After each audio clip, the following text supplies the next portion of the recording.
I tohle se stává, že jo? Je hráč, je brankář, chtějí si zatrénovat, něco pro sebe udělat, zlepšit svoje dovednosti, ale klasické střely ti prostě po chvilce přestanou bavit, protože nic moc zajímavého na tom není. No tak jsem pro tebe připravil pár cviků, které si můžete takhle ve dvou vyzkoušet a zároveň u toho parádně potrénovat. Co jsem to ale ještě chtěl říct na začátek? Já jsem něco chtěl... Jo! Ahoj, jak se dneska máš? Tady je Charlie Greenberg's Floorball Challenge a začínáme.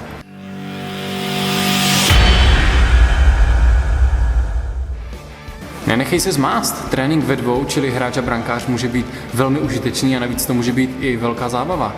No a tak ti přináším tyhle cviky, které přesně k tomuto účelu perfektně slouží. Pozval jsem si své spoluhráče z Lipníka, Martina a Marka, aby mi s tím trochu pomohli, tak se nám na videu trošku prostřídají.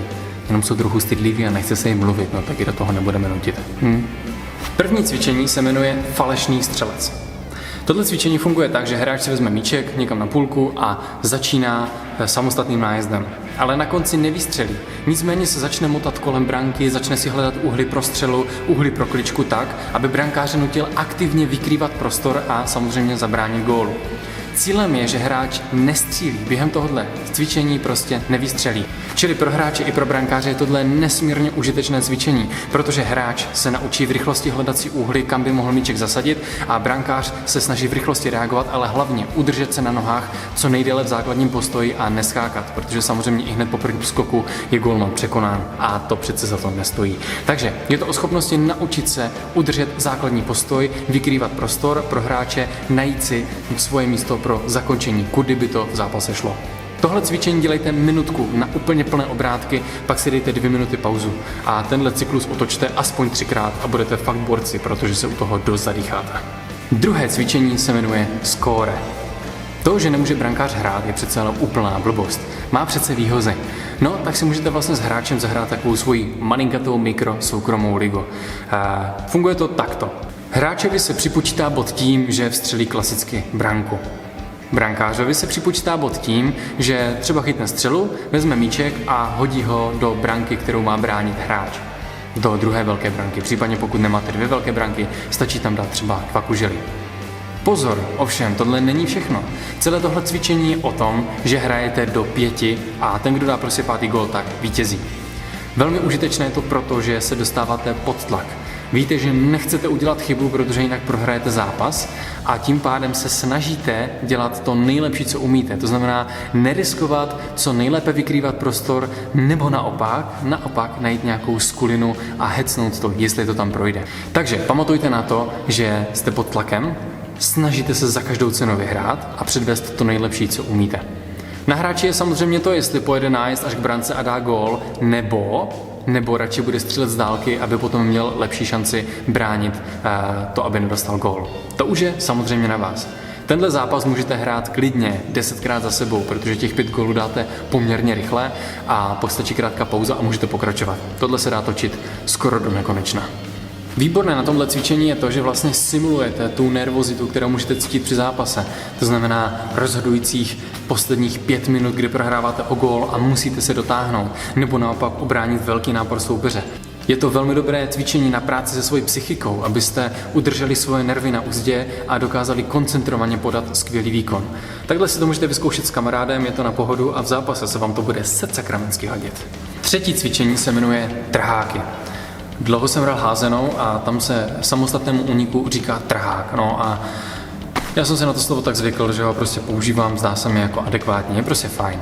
Tohle cvičení je velmi jednoduché, protože vezme brankář balonky, dá si na horní síťku svoji branky. Hráč se připraví do rohu, tam, kde se běžně rozehrává. Brankář vezme míček, šupne ho dopředu, ideálně po zemi, někam směrem k půlce. Hráč vystartuje plným sprintem, chytne míček, okamžitě musí otočit pohyb a valí na bránu a v plné maximální rychlosti se snaží zakončit.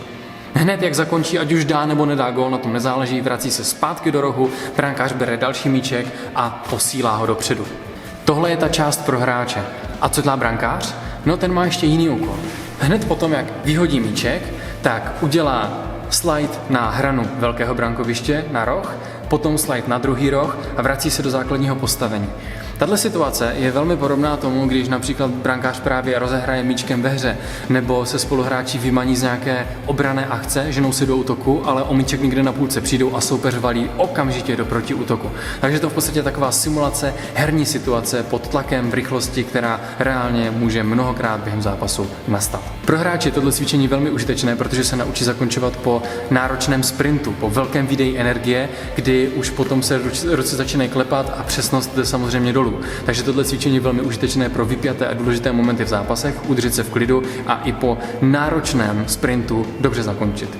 Pro brankáře je tohle cvičení užitečné v tom, že tyhle situace v zápase prostě nastávají a ten pohyb předtím slouží k tomu, aby se brankář trošku unavil, aby to neměl tak úplně jednoduché. To znamená, snažíme se simulovat co nejvíc reálné podmínky, které můžou během zápasu nastat. Tohle cvičení jeďte tak, že uděláte 3-4 sprinty, pak si dáte pauzu a pak jedete další sprinty třeba z druhého rohu.